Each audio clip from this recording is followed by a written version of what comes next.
Hello everyone, Dr. Michael Lamas here for teaching subjects, and today we are going to talk about the types of nouns in the English language. And this is perfect for those studying for the IELTS exam. So I'm going to provide you with an understanding of the 6 types of nouns to enhance your IELTS performance. So this guide is going to cover common, proper, countable, uncountable, concrete, and abstract nouns. So with that, let's get started. Okay, so first let's do a quick overview of nouns. So simply put, nouns are general names for people, places, things, and ideas. Nouns are frequently used in everyday conversation and in writing. So the types of nouns which we're going to go over today, as I mentioned, are common, proper, countable, uncountable, concrete, and abstract nouns. Understanding the different types of nouns is important because they form the foundation of clear and effective communication. In the IELTS exam, using a variety of nouns such as the common, proper, countable, uncountable, concrete, and abstracts that we're going to discuss today, they will demonstrate a strong vocabulary which can boost both your writing and your speaking scores. And it also helps to avoid common grammar mistakes like mixing up countable and uncountable nouns, and enables more precise and varied sentence structure. So ultimately, mastering these noun types enhances your ability to express ideas accurately and with confidence. Okay, so let's talk about common nouns. So as previously mentioned, common nouns are general names for people, places, things, and ideas. So what are some examples? Some examples for general names for people include doctor, teacher, or student. For places, these include city, school, or park. For things, this includes books, phone, car. And for ideas, examples include love, justice, courage, wisdom, or knowledge. So an example sentence is, the teacher gave the students a new assignment. In this sentence, teacher would be the common noun. And proper nouns are just that. So they are the next step after common nouns in that we put proper words to the general name. So in other words, they are specific names of people, places, or organizations. And a fact that you should remember is that all proper nouns are capitalized. And the purpose of proper nouns are to specify unique entities. So here, let's provide an example. So for people, proper nouns would be Albert Einstein or Shakespeare. Those names are all capitalized. Well, capitalized. The first letter is capitalized.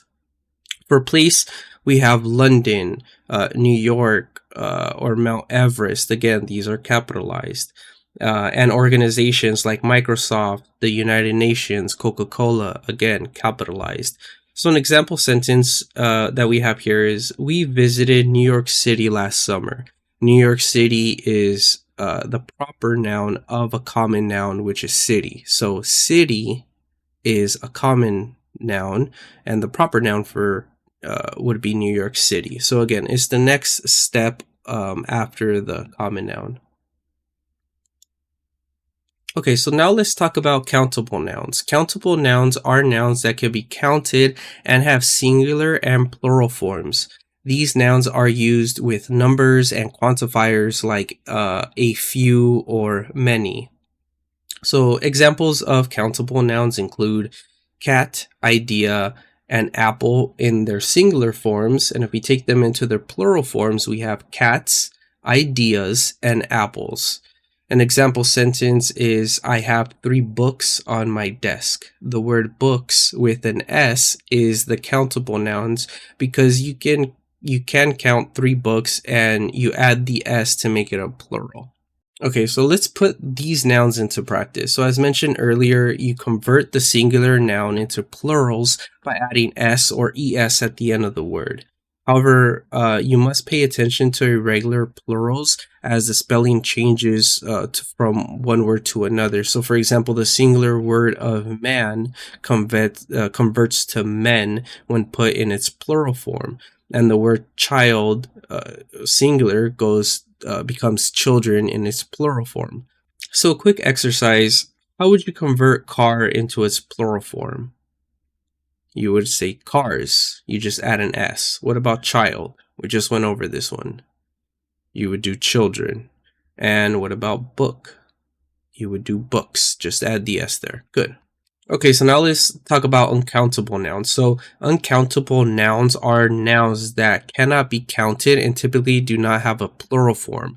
These nouns often refer to substances, qualities, or abstract concepts. So for example, water, advice, information, and sugar are all uncountable nouns. So if we put this into a sentence, we could say, she gave me good advice about studying for the exam. Here, the word advice would be the uncountable noun because you would not say she gave me good advices. You just say she gave me good advice.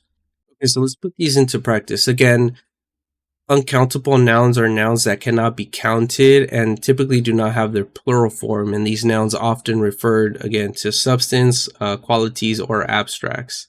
So how do you use them? So you would use the nouns with quantifiers, and some of these words include some, much, little, few, stuff like that. So an example, I need some water. The some would be the quantifier, where water would be the uncountable noun. Okay, so now let's do some exercises here. So we have some fill in the blanks with uncountable words. You can either pause it or just follow along with me. Okay, so for the first one, I don't have much, and we have a fill in the blank. So you could say, I don't have much time, or you could say information. So you could say, I don't have much time, or I don't have much information. Both are acceptable. For the second one, she needs some blank. You could say she needs some water, she needs some sugar, some money, some food. All are acceptable answers. And then the next one is, there is little blank. You could say there is little furniture, there's little time. Both are acceptable answers. And then just remember that we use these with quantifiers, right? So for the first sentence, much is the quantifier, some for the second one, and then little for the third one. Okay, so let's look at concrete nouns. So these concrete nouns are nouns that refer to things you can perceive with your senses. For example, touch, see, hear, smell, or taste. So for example, nouns like apple or dog are visible objects that you can see. Nouns like music or barks are audible things that you can hear. Furniture or pets are tangible items that you can touch. Food or drinks like pizza and water are edible things that you can taste. And perfume or flowers are fragrance or odorous items that you can smell. So as an example sentence, we could say, I hear the music playing next door. The concrete noun in this sentence is music because you can hear it. Okay, so the main purpose of concrete nouns is to make descriptions more vivid and specific. They play an important role in enhancing communication by providing clarity and specificity. So by referring to tangible objects, they help the reader or listener visualize the subject more vividly.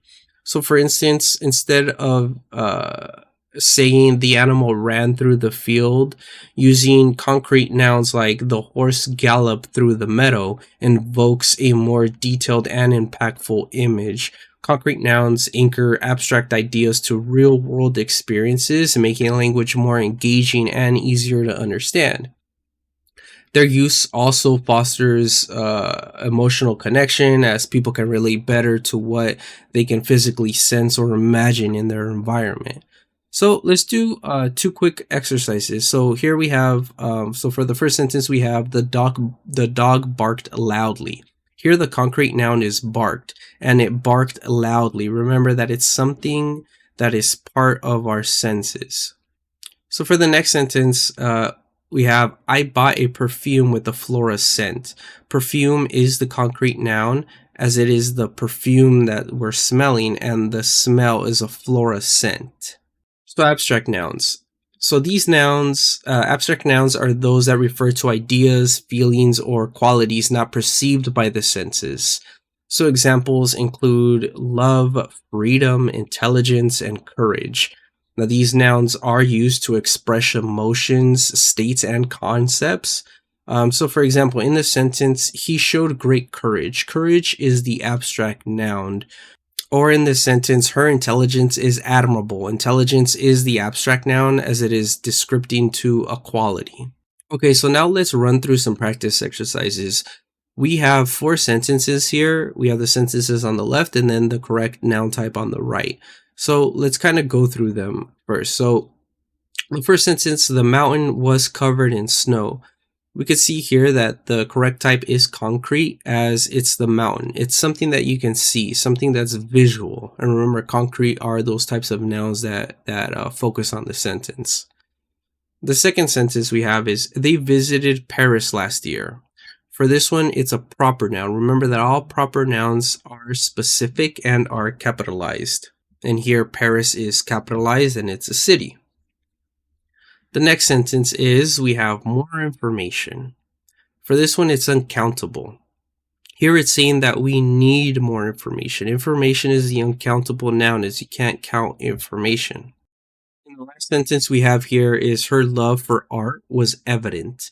So for this noun type, it's abstract. So here the noun is love. And remember, abstract nouns are those nouns, they're not perceived by the senses. So for this one, love, you can't perceive that by the senses. So it's abstract. Okay, so we took a deep dive on nouns. We discussed common versus proper nouns. Remember that common nouns are general, whereas proper nouns are specific names. We discussed countable and uncountable nouns, and these types of nouns that can be counted versus those that cannot be counted. We discussed concrete and abstract nouns. Remember that concrete nouns are perceived by the senses versus abstract nouns that are ideas and feelings. So some tips for those that are studying for the IELTS exam. When you're doing the writing and then speaking portions of the exam, remember to use a variety of noun types to enrich your vocabulary, and be precise with your proper nouns and pay attention to the singular and plural forms of those nouns. And always practice. Regularly identify and use different noun types in writing and speaking. It's very important for repetition so that they become part of your daily vocabulary. So we want to thank you all for watching. If you found this video to be helpful, give it a thumbs up, subscribe to the channel for more content, and we'll see you on the next one. Thank you.